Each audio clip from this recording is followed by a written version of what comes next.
라디오 독서실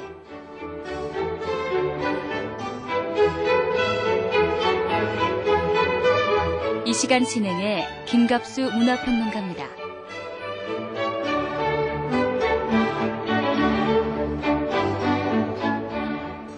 여러분 안녕하세요. 라디오 독서실 김갑수입니다. 흔히들 이 작품 창작을 아이 낳는 일, 산고에 비유하곤 합니다. 햇살 따스한 봄날에도 작업실에서 작품 속 주인공과 씨름을 하고요. 한 단어, 한 문장을 떠올리기 위해 밤을 새우고 추후에 마침표를 찍고 퇴고를 하기까지 한 작품에 쏟아붓는 작가의 열정, 그 에너지는 참으로 대단한 겁니다. 해산의 고통 끝에 창작집을 받아든 작가는 어떤 심정일까 잠옷 겸허해지기까지 하는데요. 오늘 제 손에 받아든 소설집은 김문수의 창작집 만취단기입니다. 작가의 초기 화제작부터 최근 작까지 다양한 작품을 담고 있는 이 한 권의 책 하나하나 읽다 보면요. 작가의 세계에 흠뻑 빠져들어서 때론 세상사에 대해서 고민하고 땀 흘리고 또 때로는 차 한 잔의 여유와 삶의 사색을 함께 나눌 수 있습니다. 그중에서 오늘 여러분께 소개해드릴 작품은 2000년에 발표된 아론이라는 단편입니다. 먼저 한 주간 신간 소식 살펴보겠습니다.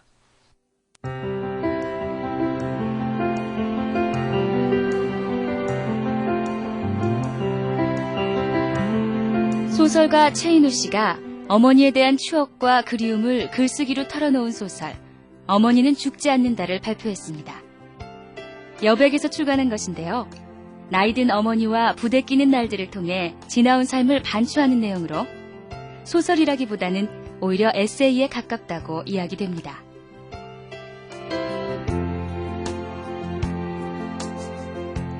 김남중의 소년소설 기찻길 옆 동네가 창비에서 출간되었습니다. 작가는 이 소설에서 1977년의 이리역 참사, 1980년의 광주 민주화운동 등 요즘 아이들에게 잊혀진 굵직한 사건을 정면으로 다루고 있습니다. 등단 10년째를 맞은 작가 서하진이 네 번째 소설집 비밀을 문학과 지성사를 통해 출간했습니다. 라벤더 향기 이후 4년 만에 낸 신작 소설집인데요. 가족 간의 갈등, 여성이 겪는 갖가지 억압 등에 대해 나름대로 견디고 저항하는 중산층 여성의 내면 심리를 묘사하고 있습니다. 연금술사, 베로니카 죽기로 결심하다 등으로 유명한 브라질 출신의 작가 파울로 코엘료의 신작 소설 11분이 문학동네에서 번역돼 나왔습니다. 11분은 성행위의 평균 지속시간을 의미하는 것으로 이 소설은 제목처럼 인간의 성과 사랑에 대해 탐색하고 있습니다.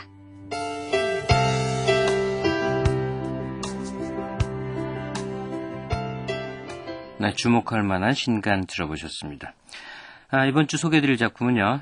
침팬지를 등장시킨 동물의 세계와 인간의 세계를 교차시켜 보여주는 우화적인 소설입니다. 김문수의 단편 아론인데요. 먼저 간단히 작가 소개를 해드리면요. 작가 김문수 씨는 1961년 조선일보 신춘문예에 2단 부흥이 당선되어 문단 활동을 시작했습니다. 서민 작가라는 별칭을 얻을 정도로 서민들이 주인공으로 등장하는 소설들을 많이 발표했습니다. 주요 작품으로는 성문제를 통해 윤리의식을 다룬 증묘, 한국인의 청빈사상을 풍자적으로 그린 만취단기, 고뇌하는 지성인의 삶을 그린 가지 않은 길 등이 있습니다. 동인문학상, 오영수 문학상, 대한민국 문화예술상 등 여러 가지 상을 수상했고요. 현재는 한양여자대학교 문예창작과 교수로 계십니다. 작가 김문수 씨 전화로 모시겠습니다. 안녕하세요. 네, 안녕하십니까. 예. 네. 자, 신간 만취단기요. 네. 중단편 12편이 실려 있군요. 네. 어떤 작품들이 엮여 있는지 좀 소개를 해주세요. 네, 지금 소개된 바와 같이 제가 61년 조선일보 신춘문예로 등단했거든요. 네. 그런 지금까지 한 45년간 한 200여 편을 써왔는데. 200여 편이요. 예. 예. 예, 그 중에서 10년 단위로 자른다면 60년대, 70년대, 80년대, 90년대, 2000년대 이렇게 자를 수가 있네요. 네. 그런데 각 시대별로 그 시대상이 잘 드러난 이런 작품들을 골랐다고 할 수가 있죠. 네. 다른 예술 작품들도 다 그렇지만 문학 작품일 경우, 특히 소설일 경우 그 사회의 그 반영도가 제일 높다고 이렇게 생각이 되거든요. 예. 스탕달 말이 아니라도 소설은 사회의 거울인데 그 거울 노릇을 비교적 잘했다고 생각되는 그런 작품들을 뽑아보니까 중편 단편에서요. 예. 그 12편이 되더라고요. 네. 더 많이 뽑으면 책이 볼륨도 있고 그래서 그 12편을 뽑았죠. 일종의 선생님 작품 중에 앤솔로지처럼 볼 수가 있겠군요. 네, 예. 말하자면 축소판 소설 앨범이라고 이렇게 얘기를 할 수가 있겠습니다. 네. 네. 오늘 이 라디오 독서실에서요. 네. 2000년에 발표하신 단편 아론을 소개하고자 이제 하는데요. 아론이 어떤 작품인지 그리고 또 아론이란 제목도 눈길을 끕니다. 좀 네. 설명을 해주시면요. 아론이라는 제목이 붙은 것은 아론은 잘 아시다시피 모세의 형이 아론이에요. 예. 구약성서에. 그래서 그 이스라엘 각 종파, 그러니까 종파가 아니라 각 파들의 그 대표 중에서 지도급 인사들에게 지팡이를 모두 걷어서 하느님이 그 지팡이를 가지고서 기적을 이렇게 일으키게 했는데 그 다른 사람의 지팡이에서는 그런 현상이 아니라는데 아론의 지팡이에서는 잎이 폈어요. 네. 그리고 그 지팡이가 그 이스라엘 그 민족들이 갈수기 때 물을 못 얻어서 막 한참 막 이제 갈증을 못 참고 이랬을 적에 그 지팡이로 바위를 쳤더니 바위가 반쪽으로 쫙 갈라지면서 물이 치솟아서 그 식수란을 해결하기도 하고 이런 이적을 일으킨 그런 지팡이이기도 하거든요. 네네. 그런 그 아론이라는 제목 자체는 그렇습니다. 그런데 그것을 제목으로 한 까닭은 침팬지 세상에서 인간 세상으로 붙들려온 그 아론이라는 그 침팬지가 인간에게 이용만 실컷 당하고 나중에는 살인 누명가장 뒤집어 써야 되는 그런 그 일을 겪거든요. 예. 그래서 그 침팬지가 고난과 멸시와 핍박 그리고 헐뜯음을 당한 그런 성경 속의 아론과도 같은 그런 길을 걸은 침팬지다. 이런 뜻에서 제가 아론이라고 제목을 정해봤는데요. 그것이 적합하게 들어맞는지는 잘 모르겠습니다. 네, 주인공 이름이 아론이기도 하고요. 예, 예, 네. 예. 그럼 작품을 좀 구체적으로 감상을 하고요. 또 네. 말씀 계속 나누도록 하겠습니다. 네네. 네, 김문수의 단편 소설 아론입니다.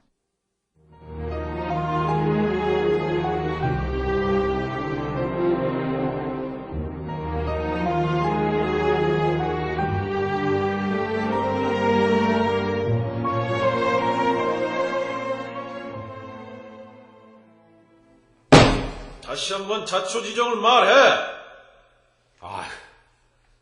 벌써 3번이나 말씀드렸지 않습니까요? 또 얘기해도 100번 아니라 1000번을 말해도 똑같은 얘기입니다요. 그게 사실이니까요. 니놈 말대로 똑같은 얘기를 3번이나 했으니까 이제 입만 벌리면 얘기가 술술술 저절로 나올 거 아니야. 어서 해. 사건이 일어나기 전날 일입죠. 아침을 먹고 나섭니다요. 주인님이 부르신다기에 갔더니만 절더러 침팬지 섬에 갈 테니 보트랑 텐트 그리고 취사도구랑 통조림이랑 다른 음식물 등을 준비하라고 하셨습니다. 데려갈 사람은 저와 제 마누라는 주인 댁에서 주방장 일을 돕는 하녀입니다. 마누라 음식 솜씨가 제법이니 섬에 묵는 일주일 동안 음식을 만들게 한다는 거였죠. 뭐야? 죄송하지만 담배 한 개비 피워도 되겠습니까요? 핫산이 비굴한 웃음을 이번저리에 가득 띈 채 책상 위에 담뱃갑에 앉았던 눈을 들어 수사관을 바라봤다. 그가 고개를 끄덕였다. 자, 이제 어서 말해. 그 침팬지 섬에 간 목적부터. 아론이 침팬지 이름이 아론입죠. 왜 아론이란 이름이 붙었느냐 하면 말입니다요. 그놈이 전에 서커스에서 부리던 재주 중에 아론의 지팡이라는 짧은 연극이 있었다는데요. 거기에서 이 아론, 그 성경에 나오는 유명한 분이라면서요. 그 어쨌든 그놈이 맡았던 그 역할 때문에 붙은 이름이라는 얘기를 들었었죠. 거기서 이 아론은 정의의 사나이라는 연극을 했는데요. 이제 벌써 3번씩이나 말씀 올렸습니다만 그 연극 얘기를 또 얘기해야 합니까? 자초지종을 말하랬잖아. 하나도 빠짐없이. 아까도 말씀드렸습니다만 이 침팬지를 거느린 한 신사가 아리따운 아가씨가 혼자 있는 집에 들어가 집안 이곳저곳을 살펴봅니다요. 그리고는 여자를 권총으로 위협해 옷을 하나씩 벗게 합니다요. 아가씨는 부들부들 떨며 브라우스를 벗습니다요. 그 다음에 스커트를 벗고 그리고 시키는 대로 침대로 올라가 모포 속으로 들어갔죠. 신사가 급히 침대로 갑니다요. 이 침팬지도 그 옆에 붙다시피 따라갑니다요. 신사가 이 아가씨의 이마에 권총을 들이대면 아가씨는 훌쩍이면서 모포 속에서 브레지에를 벗어 신사에게 줍니다. 신사가 또 아가씨의 이마에 권총을 들이대면 아가씨는 할 수 없이 침대 속에서 팬티를 벗습니다. 그러나 이 브레지어도 팬티도 진짜로 벗는 게 아니라는 거 나리께서 우리 서커스를 보셔서 다 아시죠? 이 아가씨가 입고 있는 것과 똑같은 색깔의 브레지어랑 팬티를 모포 속에 미리 넣어두는 것이죠. 그렇지만 구경꾼들은 그게 진짜로 아가씨가 입고 있었던 것으로 알고 말고죠. 예. 이 신사는 권총을 총집에 넣고 권총 밴드를 옆에 있는 침팬지에게 채워주죠. 그리고 더 이상 꾸물거릴 수 없다는 듯이 아무렇게나 옷들을 벗어 던지고는 팬티 차림으로 아가씨가 들어있는 모포 속으로 들어가 아가씨 위에 올라탑니다. 그러면 아가씨가 침팬지를 향해 애원을 합니다요. 사람 살달라고 말입죠. 그러면 그때 침팬지는 아가씨를 겁탈하느라 정신없는 신사에게로 다가가 이 허리에 두르고 있는 권총집에서 권총을 뽑아들고 신사를 겨냥해 총을 쏩니다. 실제로 방아쇠를 당겨 총을 쏘면 요란한 총성과 함께 여자 위에서 신사가 피를 뿜으며 침대 밑으로 굴러떨어집니다. 나리께서도 구경하셔서 아시겠지만 그 피도 가짜입죠. 이 신사 밑에 깔린 아가씨가 빨강물이 든 풍선을 터뜨리는 겁니다요. 그러면 이 침대 위의 여자와 그 여자에게로 다가간 침팬지가 포옹을 하지 않습니까요? 다 아시겠지만 그 총은 진짜 권총과 똑같이 만든 가짜입니다요. 방아쇠를 당기면 놀이새가 화약을 터뜨리기 때문에 총성이 나는 겁니다. 됐어. 그 얘기는 그쯤 해두고 이제 침팬지 섬에 간 목적을 얘기해봐. 목적은 2가지 있죠. 하나는 아론을 잡아온 곳이 그 섬이라 그곳에 다시 풀어놓겠다는 것이겠죠. 또 하나는 주인님께서 누구한테 들었는지 몰라도 이상한 소문을 들으신 모양입니다요. 이상한 소문이라는 게 그 침팬지 술 얘기야? 예, 바로 그 얘기죠. 언젠지도 모를 옛날 그 섬에 요즘의 냉장고처럼 참 이 커다란 바위굴이 있었답니다요. 그런데 이 침팬지들이 그 굴 속에다 온갖 열매를 다 모아두었답니다요. 열매철이 아닐 때 열매를 두고두고 먹을 생각으로 저장해 놓고 또 비가 오면 거기에 들어가 비를 피하기도 했다는 것이요. 그런데 어느 해인가 열매를 잔뜩 모아놓은 뒤 큰 비가 내려 침팬지들이 모두 그곳에 들어가 비를 피했답니다. 그런데 이게 억수같이 비가 내리고 천둥 번개가 치던 날 그만 사태가 나서 바위굴이 콱 막혀버렸답니다요. 그러니 온갖 열매들과 침팬지의 시체들이 그 속에서 함께 썩어서 이게 술이 될 수밖에 없었다는 겁니다요. 참, 저는 그 얘기를 믿지 않았는데 주인님은 그 장소를 찾으면 불로장생주를 얻을 수 있고 그렇게 되면 떼돈을 벌게 된다는 것을 알게 되었던 것입니다요. 참, 나리께서는 그 말을 믿으십니까요? 헛소리 말고 얘기나 계속해. 그래서 섬에 갔는데쇼.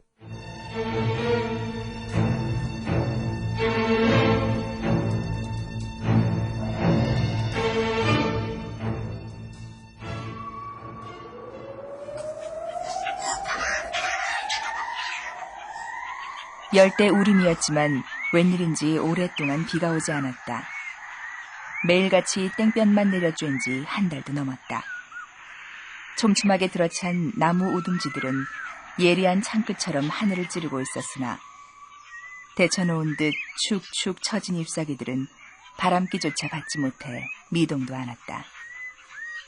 그런 열대 우림 한가운데에 20도쯤의 경사를 이루며 널찍하게 털을 잡고 있는 너럭바위가 있었다. 경사도의 정점인 그 너럭바위 윗자리에서 새 두목인 아론은 한참 동안이나 물구나무를 서고 공중제비로 한바탕 재주를 부렸다. 그리고는 그 자리에 앉아서 잔뜩 위엄을 부리고 있었다. 그는 눈앞에 나타나는 그림을 보고 있었다. 그가 한바탕 재주를 부리고 나면 많은 구경꾼들이 박수갈채를 보냈고 그때마다 조련사는 꼬박꼬박 먹을 것을 주면서 그의 머리를 쓰다듬어주곤 했었다. 그러나 아론의 눈앞에 펼쳐졌던 그 그림은 순식간에 지워졌고 자신과 동족인 침팬지들만이 비탈바위에 옹기종기 모여 앉아 있는 게 보였다. 순간 실망감이 아론의 전신을 휩쌌고 그것은 서서히 분노로 뒤바뀌었다. 배가 고팠기 때문이다. 배고파! 열매 가져와! 아론이 이곳으로 온 뒤 부하들은 그가 재주를 부리면 을에 먹을 것을 바치곤 했었다. 그러나 며칠 전 숲 한 자락이 완전히 불타버린 데다가 열매철도 지난 터라 두목에게 먹을 것을 마련해준다는 것은 참으로 어려운 일이었다. 부하들은 두목의 눈치를 보며 안절부절 못하고 있었다. 그때였다. 두목이 허리에 두르고 있는 총집에서 권총을 꺼내다가 바위 위에 떨어뜨렸다. 너럭바위 위에 모여있던 부하들이 삽시의 사방으로 흩어져 달아났다. 그들 모두의 머릿속에 그 무시무시했던 그날의 광경이 생생하게 그려졌기 때문이었다.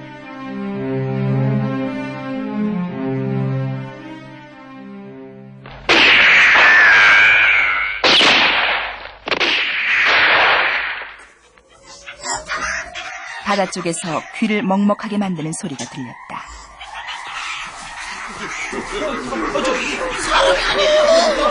우리 성경입니다. 똑같이 생겼지만 성경은 아니라. 그리고 저놈이 가지는 것은 산 목숨을 끊는 무서운 연장이다. 벼락보다 더 무서운 물건이야. 잘못하면 목숨을 잃는다. 모두들 조심해요. 몸을 피해요. 침입자 아론이 계속 그들에게 접근해 왔다. 결국 우두머리가 무리의 안전을 위해 그 침입자를 향해 몇 발짝 다가갔다. 왜 이러느냐? 가까이 오면 가만두지 않겠다. 썩 물러가! 아론은 무리의 공격에 반사적으로 물구나무 서기와 공중제비를 했다. 자기 앞에서 공격 태세를 하고 있는 무리가 자신의 묘기를 구경하는 사람들의 무리로 그려졌기 때문이었다. 그러나 한바탕 재주를 부렸음에도 먹을 것은 고사하고 박수조차 나오지 않았다. 아론은 다가오는 무리의 공격을 막기 위해 뭐라 말하려 했으나 서커스단에서 보낸 오랜 세월로 말을 잊은 상태였다. 아론은 참담한 심정으로 뒷걸음질 치다가 공중제비를 할 때 허리춤에서 빠진 권총을 집어들었다. 그리곤 사람의 흉내를 내어 방아쇠를 당겼다.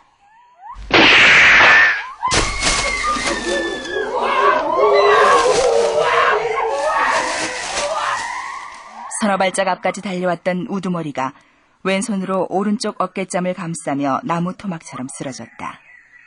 그리고 그 뒤에 멀찍이 떨어진 나무에 올라있던 어린 것 하나도 커다란 열매처럼 땅바닥으로 떨어졌다.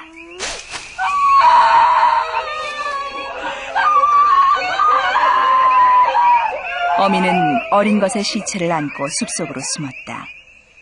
우두머리가 흘린 피가 팔과 가슴께의 털을 엉겨붙게 했고 그곳에는 파리들이 들러붙어 재미를 보고 있었다. 아론은 총뿌리를 다시 들이댔다. 배가 고파 먹을 것을 요구하려 했으나 그 말을 할 수가 없었다.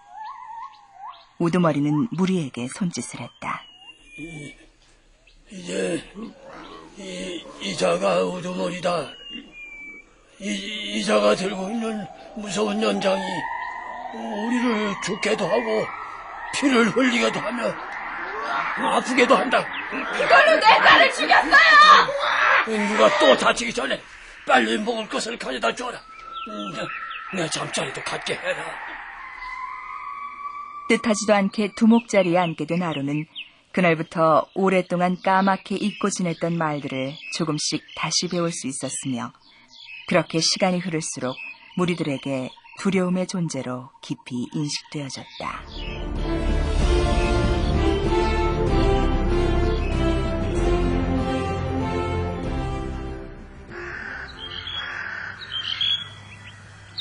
아론은 매일같이 부하들이 무서워하는 연장을 만지작거리며 나무 위에 튼튼하게 만들어진 자기 잠자리에 누워있었다. 오른쪽 귀 윗부분 가운데가 떨어져 나가 M자 모양의 귀를 가진 갈래귀와 왼쪽 눈이 오른쪽 눈보다 훨씬 작은 짝눈은 두목의 눈치를 보며 어르신을 간호하고 있었다. 두목이 배가 고프대. 두목은 먹을 것을 구하지 않아. 나무에서 열매를 따먹을 수 있으려면 아주 오랫동안 기다려야 되는데. 그래도 두목은 열매를 달래. 또 화를 낼 거야. 그때였다. 두목이 벌떡 일어나더니 휙휙 나뭇가지를 옮겨 잡으며 저만치 떨어져 있는 나무 아래 누워 어린 것을 배 위에 태우고 털을 고르고 있는 암컷에게로 잽싸게 달려갔다. 죽이려는 걸까요? 죽이는 게 아니야. 그럼 왜 저래요? 우리가 암컷 엉덩이에 올라타고 하는 일, 그 일을 하는 거야. 근데 왜 배 위에서 저래요? 몰라. 두목은 암컷들한테 늘 저래. 맞았어. 나한테도 그랬어. 저걸 봐. 암컷이 눈짓을 해보였다. 과연 두목의 사타구니에 짧은 꼬챙이 같은 빨간 것이 나와 있었다. 빨간 것은 들어갈 자리를 찾지 못하고 엉뚱하게도 밑에 깔린 암컷의 아랫배만 여기저기 찔러대고 있었다. 저건 엉덩이에 올라타야만 들어가. 그런데 두목은 그걸 몰라. 지금 저 암컷은 엉덩이가 빨갛게 부어있지도 않아. 그래서 소리 지르는 거야. 난 엉덩이가 부어있었는데도 두목은 내 엉덩이에 올라타지 않았어. 내 엉덩이는 오랫동안 부어있었어. 너희들은 아무도 내 엉덩이에 올라타주지 않았어. 나는 네 엉덩이에 타고 싶었어. 그런데 두목이 못하게 했어. 너도 봤잖아. 우리는 모두 네 엉덩이가 며칠 동안 열매처럼 붉게 익어 있는 거 봤다. 그래서 매일매일 네 엉덩이에 올라타고 싶었어. 근데 너한테 가까이 가면 두목이 막 쫓았어. 두목이 우리를 죽일까봐 겁났어. 그래서 난 아기를 낳지 못해. 아론은 암컷의 아랫배를 찔러대다가 눈앞에 그림을 보았다. 그것은 이곳으로 쫓겨왔던 날의 그림이었다. 아론이 주인의 무릎 앞에 앉아있다. 주인이 바나나를 벗겨 허연 속을 한 입 베어 먹는다. 아론은 재빨리 바나나를 채뜨려 그의 흉내를 내어 한 입 베어 먹는다. 주인이 하하하 크게 웃는다. 갑자기 그림이 없어지고 아론의 눈에는 이제 마주 보이는 나무 아래서 모자가 다정하게 얼굴을 맞대고 앉아있는 모습이 보였다. 두목은 깜짝 놀라 눈을 키웠다. 조금 전의 그림에서처럼 그들이 바나나를 먹고 있었기 때문이다. 나 줘! 나 줘! 뭘 달란 말이에요? 두목은 바나나 그림을 그렸으나 그 그림은 에미에게는 보이는 것이 아니었다. 빨리 줘! 아무것도 줄 게 없어요. 화가 난 아론은 어린 것을 오른쪽 겨드랑이에 끼고 암컷에게 계속 바나나를 달라고 했다. 알 수 없는 일이네요. 미쳤나 봐요. 저 어린 것은 죽으면 아무것도 먹지 않지만 죽은 아이는 독수리들이 먹어요. 내 아이도 독수리들이 먹었어요. 배가 고픈 거야. 그래서 독수리처럼 어린 것을 먹는 거야? 독수리들은 우리한테 아무것도 주지 않았어. 우리 애들만 뜯어먹고 그냥 갔어. 그러니까 두목은 저 어린 것을 또 독수리들이 먹게 해서는 안 돼. 나 흰개미 먹고 싶어졌어요. 흰개미 찾아갖고 와. 내 흰개미 두목이 뺏어 먹었어. 나는 화가 난데. 아론과 암컷이 실랑이를 벌이는 사이 아론의 오른쪽 팔에 낀 어린 것은 그만 축 늘어지고 말았다. 아론은 놀라 자기 자리로 돌아갔고 암컷은 죽은 어린 것을 붙잡고 통곡을 했다. 이제 독수리들이 날아들 거다. 내가 독수리 얘기를 해주겠어. 울지 말라고 말하겠어. 나도 여기가 아팠다고 말해주겠어. 암컷은 자기 머리를 툭툭 쳐보이고 나서 그들 쪽으로 바쁜 걸음을 옮겼다.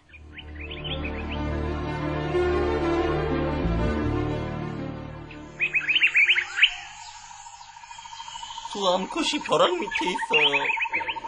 다른 나라에 갔어. 이제 다시 오지 않아. 오, 우리 암컷들입니다. 가서 데려와야 합니다. 절대로 안 온다. 이제 다른 나라 암컷이 됐어. 우리 수컷들이 암컷 찾으러 가면 그 나라에서 죽여. 다시 못 온다. 나도 암컷을 따라가고 싶었어. 먹을 것이 있는 데를 찾아야 해. 여긴 먹을 것이 다 없어졌어. 잎사귀도 줄기도 씨앗도 없어졌어. 흰개미도 볼 수 없어. 나 두목한테 흰개미 다 뺏겼어. 맛있는 흰개미 많이 뺏겼어. 난 한 마리도 못 먹었어요. 두목은 내 나무뿌리도 빼앗아 먹었어요. 아주 단뿌리 없는데. 먹을 것이 있는 데를 찾아야 해. 먹을 것이 없으면 두목은 어린 것들을 또 죽일 거야. 어르신의 지시에 따라 짝눈과 갈래귀는 먹을 것을 찾아 나섰다. 어르신은 차마 그들에게 그 옛날 선조들이 떼죽음을 당했던 동굴 얘기를 해주지 못했다. 다만 동굴 깊숙이 들어가지 말라고 당부를 했을 뿐이다.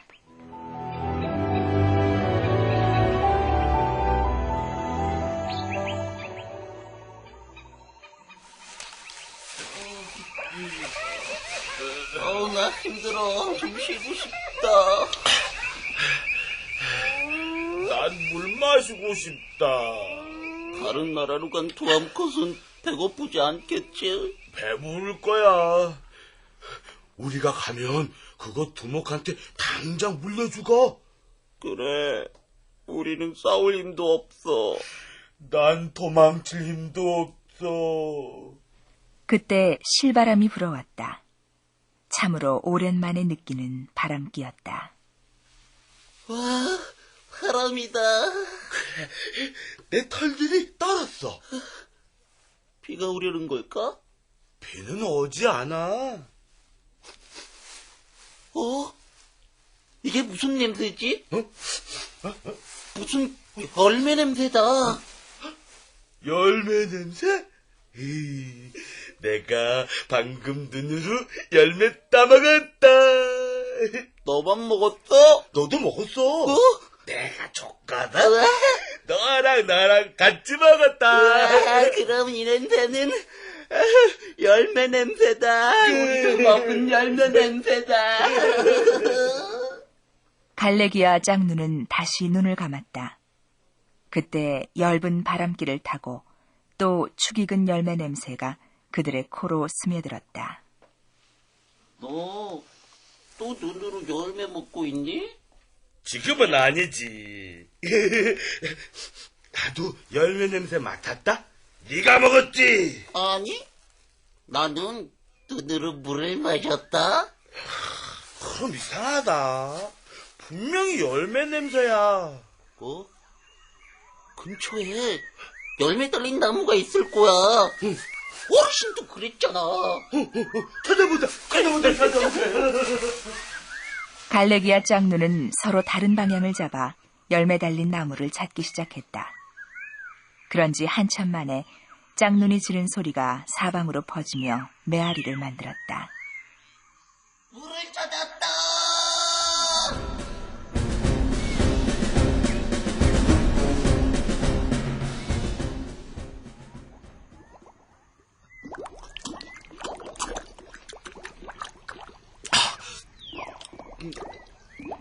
이건 맹물이 아니라 열매물이다? 열매물? 근데 입에서는 열매물인데 뱃속에서는 불물이다.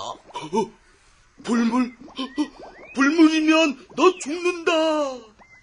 갈래기는 지난번에 섬에 한 자락을 깡그리 태웠던 그 무시무시한 불길을 떠올렸다. 아니야. 그런 불물이 아니야. 그럼 어떤 불물인데? 말로는 안 돼. 너도 먹어봐. 뜨겁고 아파? 아니야. 그런 게 아니라니까. 어서 먹어봐. 그래야 맛을 알 수 있지.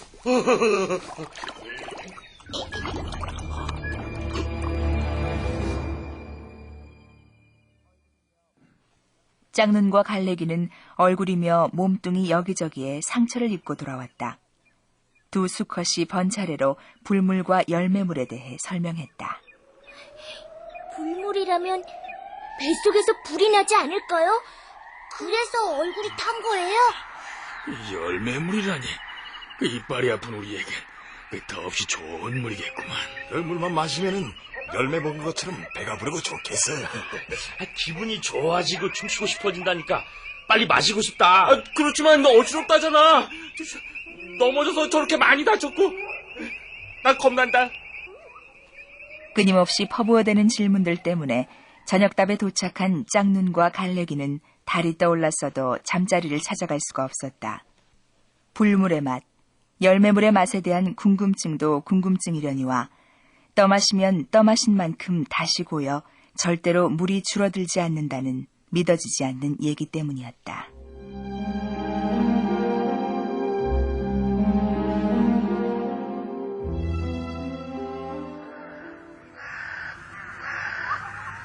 이튿날 갈래기와 짝눈이 두목을 비롯한 무리들을 이끌고 길을 떠난 것은 막 햇기가 퍼지기 시작할 무렵이었다.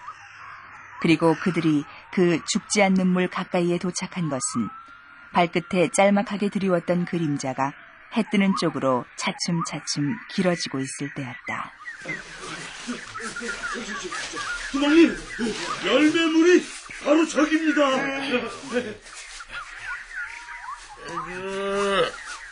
이렇게 작은 웅둥이야? 이걸 갖고 날 여기까지 데려온 거야? 갈래기는 곶가를 만들어 홈에 고인 물을 떠 두목에게 건넸다.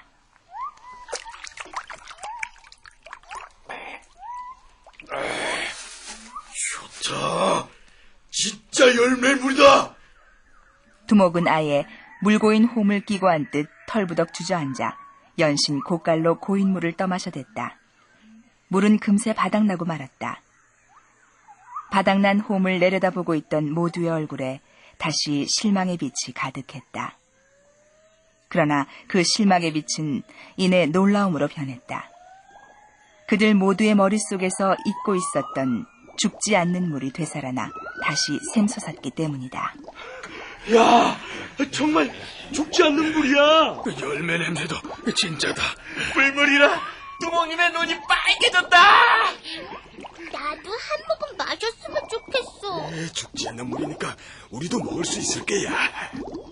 두목은 물이 고이는 족족 곶갈잔으로 떠마시기만 할 뿐 입맛을 다시는 무리의 심정엔 아랑곳도 없었다. 두목이 열매물로 배를 채우고 일어나자 모든 나무들이 일시에 이리 쓰러졌다가는 다시 반대편으로 쓰러지곤 했다. 두목은 몸을 제대로 가누지 못해 비탈진 너덜걱 위에 쓰러졌다. 두목이 자리를 뜨자 그 대신 어르신이 바위홈을 끼고 앉았다.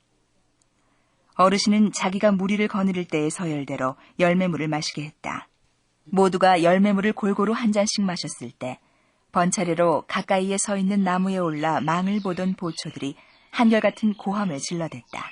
저기 사람 이쪽에다가 사람들이 몰려온다! 모두 몸을 피해라! 깊은 숲속으로 나가십시오! 그리곤 그는 고깔잔이 풀린 넓적한 파파야나 잠보 잎사귀로 바위 홈을 덮었다. 이건 사람들 눈에 띄면 안 돼. 죽지 않는 물이라도 사람들 눈에 띄면 곧 죽게 된다. 자, 우리도 빨리 죽자. 저건 또 어떻게 할까요? 데려가야 해요. 짝눈과 갈래기는 말은 그렇게 했으나 실은 짐스러워하는 빛이 역력했다. 어르신이 움직이지 못하게 된 오른팔을 질질 끌며 두목이 누워있는 곳으로 다가섰다. 이놈은 우리 종족이 아니다. 사람 놈이야. 못된 사람 놈.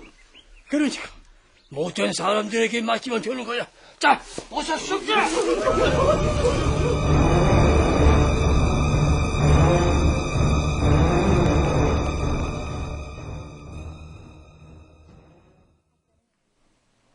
수사당국에서는 핫산을 더 이상 구속할 명분이 없었다. 그가 그의 주인인 백인 서커스 단장을 살해했다는 증인은 물론 증거도 확보할 수 없었기 때문이었다. 그러나 수사관들과 유족들이 지니고 있는 심증엔 변함이 없었다. 그것은 침팬지가 과연 권총으로 사람들을 사살할 수 있느냐는 점과 침팬지에게 유부녀 겁탈범은 징벌 대상이라는 윤리의식이 있느냐는 점이다. 또한 침팬지에게 목표물을 정확하게 조준할 수 있는 능력과 손가락의 놀림이 유연한가 하는 의문이었다. 무엇보다도 백인 주인에 대한 원한과 아내의 배신에 대한 응징이 살해 동기라는 추측이었다. 결국 이런 의문들을 풀기 위해서는 용의선상에 올라있는 침팬지 아론을 생포하여 실험해야 한다는 결론에 이르렀다. 세계조로 나뉘어 수색대가 편성됐고 핫산은 아론을 제일 잘 식별해낼 수 있다는 이유로 수색대원으로 선발되어 일행을 침팬지 섬으로 안내했다. 대원들은 섬에 도착한 지 사흘이 지나도록 아론은커녕 침팬지 비슷한 원숭이조차도 발견할 수가 없어 초조해져 있었다. 수색대 대장 레슬리는 무더운 날씨에 짜증이 났다. 야, 감독님. 이놈이 우릴 엉뚱한 데로 데려온 거 아니야? 아니, 천만의 말씀입니다요. 제가 왜 그런 짓을 합니까요? 아론인가 뭔가 하는 침팬지가 잡히면 니놈의 죄가 낱낱이 드러날 테니까. 나리, 그놈은 우리 주인님을 죽이고 제 마누라까지 죽인 원수입니다요. 아이고, 참 이상하네. 열매라고 눈을 씻고 봐도 없는 이런 데서 놈들이 도대체 뭘 먹고 살지? 대장님, 이 침팬지들이라는 게 주로 나무 열매를 먹긴 하지만 꽃도 먹고 잎사귀, 줄기, 흰개미, 귀뚜라미 같은 곤충도 잡아먹습니다. 심지어는 다람쥐나 몽구스, 사양고양이 따위도 사냥해 먹으니까 이런 곳이라고 못 살 이유가 없죠. 아니, 그렇다면 그놈들이 눈 똥이라도 발견됐어야 옳지. 배설물은 발견하지 못했지만 어제 나무 위에 마련된 침팬지의 잠자리가 둘이나 발견됐지 않습니까? 자네 말대로 그게 놈들의 잠자리라면 어째서 밤이 돼도 그냥 비어있는 건가? 예? 자넨 침대를 놔두고 바깥에 나가 땅바닥에서 자나? 그때였다.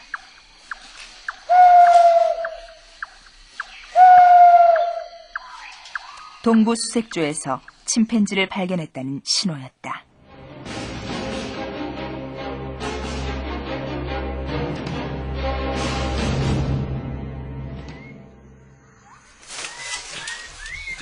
아론이 분명한데 죽은 것 같습니다. 아론이? 죽었다고? 핫산은 기뻤다.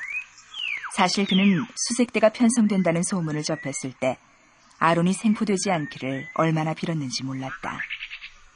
만약 아론이 잡혀와 남자가 여자를 겁간하는 실제 상황을 방불케 하는 장면을 보고도 허리에 차고 있는 권총을 뽑아 그들을 사살하지 못한다면 그의 진술이 허위로 판명되고 따라서 그는 살인범으로 처단되게끔 정해져 있었다. 자넨 아론을 본 적도 없지 않나? 분명 허리에 뭔가 둘려져 있습니다. 권총 밴드가 분명합니다. 핫산이 레슬리로부터 망원경을 받아 먼 곳을 봤다.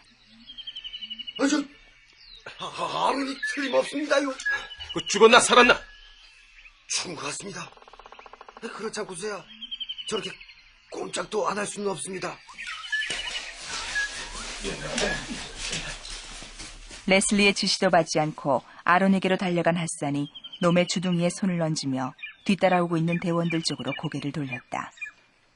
그는 잠시 아론의 목을 누를까 망설였다. 그러나 목을 눌러 숨통을 끊기에는 시간이 턱도 없이 모자랐다. 핫산의 머릿속은 극도로 혼란스러웠다. 실험에 임한 아론의 행동 여하에 따라 자신의 생사 문제가 결정되기 때문이다. 살았나 죽었나? 살아있습니다요. 그런데 왜 꼼짝도 않는 거야? 핫산은 뭔가 향긋한 냄새를 맡았다. 아론의 숨결에 실려 뿜겨지는 냄새는 분명 과일주 냄새였다. 어디 심하게 다치기도 한 거야? 아닙니다요. 술에 취했습니다. 술에 취해? 누가? 네 놈이? 이런 미친놈. 아론 말입니다요. 향긋한 바람이 불어왔다. 대원들은 자신의 코를 의심했지만 그건 분명히 아론이 내쉬는 숨결에 묻어온 것이었다. 대장님, 틀림없습니다요. 뭐야? 이놈이 침팬지 술이라는 걸 마신 겁니다요. 침팬지 술이 나오는 곳을 이놈이 찾은 겁니다요. 뭐? 침팬지가 침팬지 술을 마셨다고? 핫산은 수사관에게 말했던 얘기, 아니 그보다 더 자세한 얘기를 주인에게 들은 대로 빠르게 늘어놨다. 이제 대장님은 부자가 되신 겁니다요. 예? 암입죠? 부자가 되고 말고쇼. 어서 물기가 있는 곳을 찾아라.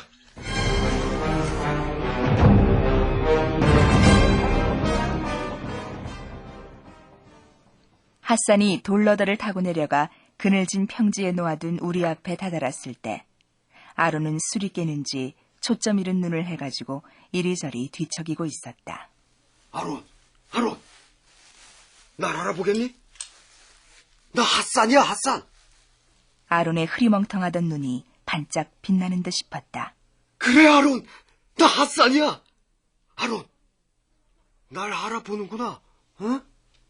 그런데 이상하게도 아론의 얼굴이 이내 굳어지더니 눈을 질끈 감으며 고개까지 돌려 외면하는 것이었다. 아론의 눈앞에 핫산의 얼굴과 함께 그림이 나타났기 때문이다.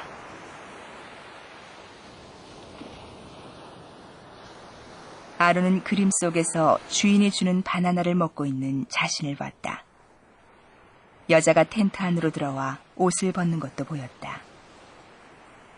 여자가 알몸으로 침대 위에 올라 앉아있는 그림도 있었다. 주인이 자신에게 목살이를 채우고 목살이 쇠줄 끝을 천막지주에 붙들어 매는 그림도 있었다. 그 쇠줄이 짧아 주인을 따라 침대 옆으로 갈 수가 없었으며 벗어놓은 주인의 옷 옆에 있는 권총을 집어들 수도 없어 보채는 자신의 모습도 보였다. 텐트 안으로 들어서는 핫산의 모습도 보였다. 권총을 달라고 핫산에게 보채보나 핫산이 권총으로 아론의 일을 대신한다. 총성이 터지고 주인의 등에서 피가 흐른다. 아론이 핫산에게 박수를 보낸다. 핫산이 권총 밴드를 아론의 허리에 둘러주고 권총도 총집에 끼워준다. 핫산이 아론을 텐트 밖으로 쫓아낸다. 가! 이놈아, 가란 말이야! 어서 가!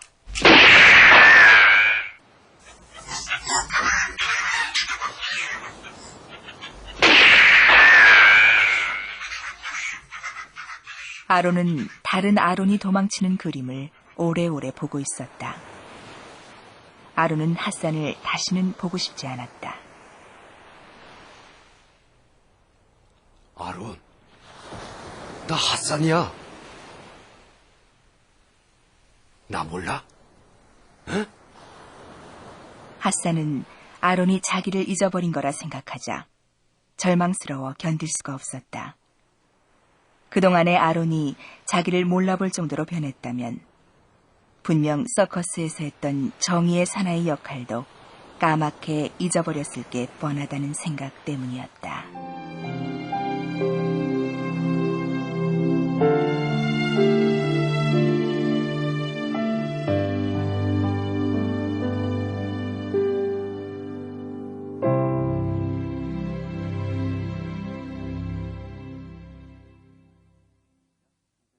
네, 작품 잘 감상하셨습니까? 지금까지 해설 전숙경, 출연에 곽윤상, 이승주, 윤동기, 김진동, 한호웅, 김소형, 나지형, 권현희, 손정성, 박찬희, 최창석, 이재용, 김대중, 서지연, 이은정, 이광수 씨가 수고해 주셨습니다.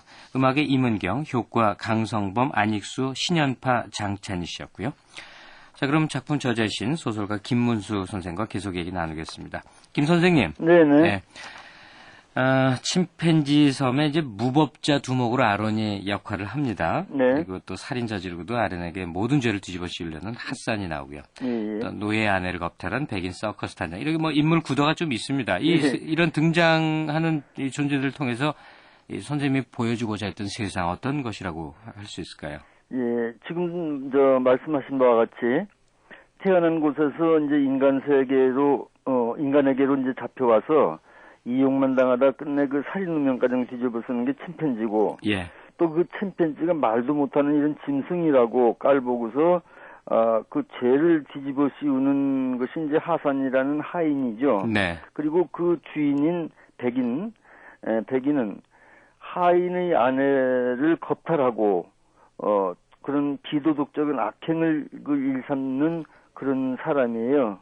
이런 이야기 구도는 요즘의 세태를 좀 말하자면 그 우화적으로 빙둘러 얘기한 건데, 네.